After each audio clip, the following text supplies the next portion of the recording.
বর্ণবাদের বিরুদ্ধে সোচ্চার, ঐক্য ও মানুষে মানুষে সম্প্রীতি বাড়ানোর বার্তা দিয়ে জার্মানির বার্লিনে অনুষ্ঠিত হল ঐতিহ্যবাহী বিশ্ব পথ সংস্কৃতির উৎসব কার্নিভাল ডের কুলটুরের ৩০তম আসর।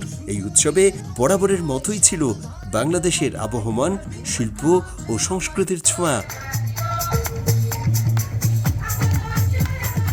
উৎসবে সামিল হয় জার্মানিতে প্রবাসীদের সামাজিক ও সাংস্কৃতিক সংগঠন বেঙ্গালিশ কালচারাল ফোরাম।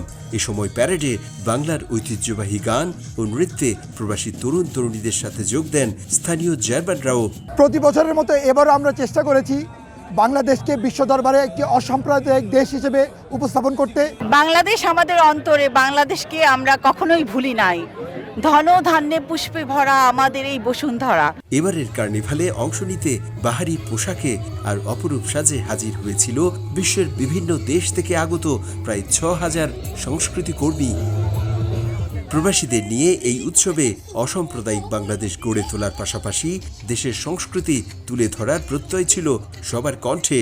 এখানে সব ধর্মের, সব বর্ণের মানুষ একসাথে আমরা মিলেমিশে একত্রিত হই বাংলা সংস্কৃতিকে, বাংলা গানকে বিশ্বের দরবারে পৌঁছে দেওয়ার জন্য। উৎসব জুড়ে নিরাপত্তা নিশ্চিত করতে পেরে খুশি সংশ্লিষ্টরাও। জার্মানিতে সংস্কৃতির মহা উৎসব কার্নিভাল ডের কুলটুরে একটি সফলতম বছর পার করল বাংলাদেশি প্রবাসীরা। দেশ কিংবা বিদেশে ধর্ম বর্ণ নির্বিশেষে বাংলাদেশের অসাম্প্রদায়িক লোকজ সংস্কৃতি ছুটে যাবে এবং থেকে যাবে প্রজন্ম থেকে প্রজন্মে, এমন প্রত্যাশা ছিল সকলের। জার্মানির বার্লিন থেকে বিটু বড়ুয়া, সময় সংবাদ।